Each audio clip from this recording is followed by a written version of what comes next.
예, 아침 시장에 영향을 미쳤던 주요 변수들 다시 한번 짚어보고요. 오후장 시장에 영향 미칠 주요 이슈들까지 체크를 해보는 신승현의 눈 시간을 시작하도록 하겠습니다. 현재 시장 상황, 기대 반, 우려 반. 하지만 시장의 방향성은 긍정적으로 흘러가고 있습니다. 그 상황들 속에서 기대감과 우려감, 이 두 가지 한번 어떤 세부적인 내용들이 있는지 한번 짚어보고요. 전반적인 대응 전략 모색을 해보도록 하겠습니다. 먼저 기대감이 확산되고 있는 그런 분위기 한번 생각을 해보도록 하겠습니다. 일단 가장 큰 것들, 주요국에서 나타나고 있는 경기 부양에 대한 기대감이 계속되고 있다는 것이 되겠습니다. 지난밤에 있었던 유럽에서의 어떤 그 제조업 상황들, 안 좋은 상황들이 오히려 지금 현재 시장에서 받아들이는 부분은 가까운 시일 안에 그 경기 부양책, 통화 정책을 비롯한 경기 부양책이 나올 가능성이 매우 높다라는 쪽으로 오히려 기대감이 우려감보다는 더욱더 크게 작용을 했습니다. 이런 부분들, 경기 부양에 대한 지속 기대감, 시장 내 가장 큰 중심에 자리 잡고 있다라고 말씀을 드릴 수 있을 것 같고요. 두 번째, 경기 둔화에 대한 어찌 보면 좀 긍정적인 평가가 나오고 있다라는 얘기가 되겠습니다. 다시 말씀을 드리면요. 경기 둔화가 있다 보니까 오히려 경기 부양책이 조금 더 강력하게 나오지 않을까라는 그런 기대감입니다. 오히려 긍정적인 평가로 인식의 전환이 지금 나타나고 있다라는 것이 되겠습니다. 그리고 세 번째죠.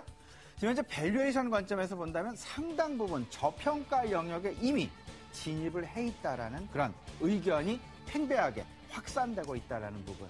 이 세 가지 관점에서 기대감 확산 한번 생각을 해볼 수 있을 것 같고요. 두 번째입니다. 우려감 부분. 그렇다면 어떠한 우려감이 시장의 발목을 잡고 있을까? 생각을 해보면 일단 가장 큰 부분, 뭐니 해도 중국에 대한 성장률 둔화 부분이 되겠습니다. 한 2주 전에 있었던 중국의 1분기 GDP 성장률 7.7%. 상당 부분 시장 내 실망감으로 다가왔고요. 어제 있었던 중국의 PMI 지표 역시 중국의 어떤 그 경기 전망이 그리 밝지만은 않다라는 쪽으로 성장률이 둔화되고 있다라는 그런 우려감, 지금 시장을 크게 누르고 있다라고 보셔야 됩니다. 두 번째는요, 뭐니 해도 엔화 약세, 전반적인 글로벌 시장 내 환율 시장의 지각 변동이 일어나고 있다라는 것. 그렇다면 과연 최후의 승자가 누가 될 것이냐? 그리고 일시적으로 누가 가장 피해를 볼 것이냐가 지금 현재 시장에 그대로 반영이 되고 있다라고 생각을 하셔야 될 것입니다. 세 번째죠. 보통 분기 실적을 발표하는 실적 시즌에는요. 그 다음 분기, 그 다다음 분기에 대한 기대감이 많이 시장 내 작용을 하게 되어 있습니다. 하지만 이번 시즌 조금 좀 이상한 현상이 나타나고 있죠.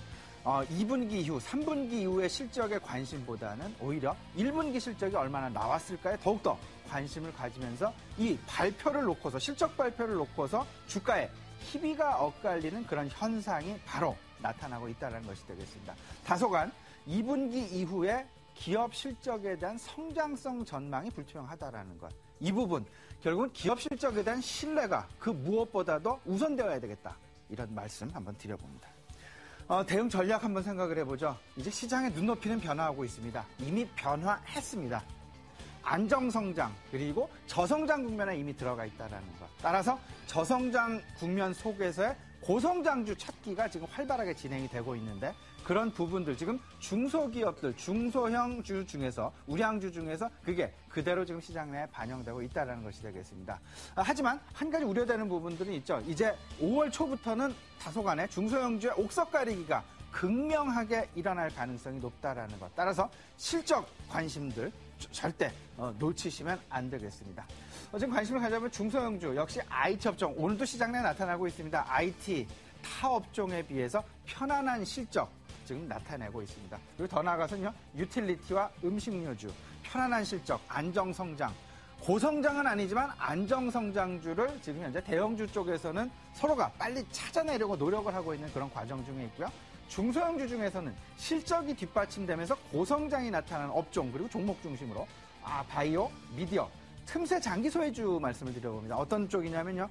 최근에 이제 많이 상승하는 종목들이 있습니다. 무슨 종목이냐면 제지주가 그 중에 하나일 것 같고요. 그다음에 시멘트 업종도 상당 기간 10년 이상 시장 내에 소외되었던 업종 중에 하나였습니다. 제지주도 마찬가지입니다. 10년 이상 소외되었던 업종 중에 하나였는데 이제 시장 내에서 안정성장 속에서도 고성장이 바로 생겨나는 그런 틈새주로서 지금 이제 각광을 받고 있다는 것. 이러한 추세들은 당분간 이어질 가능성이 매우 높다라는 쪽에 좀 무게중심을 두시고 대응 전략에 적극 활용해 나가셔야 되겠습니다. 자세한 얘기 BS투자증권 홍순표 부장과 잠시 후 더욱더 이어가도록 하겠습니다. 잠시 후 뵙겠습니다.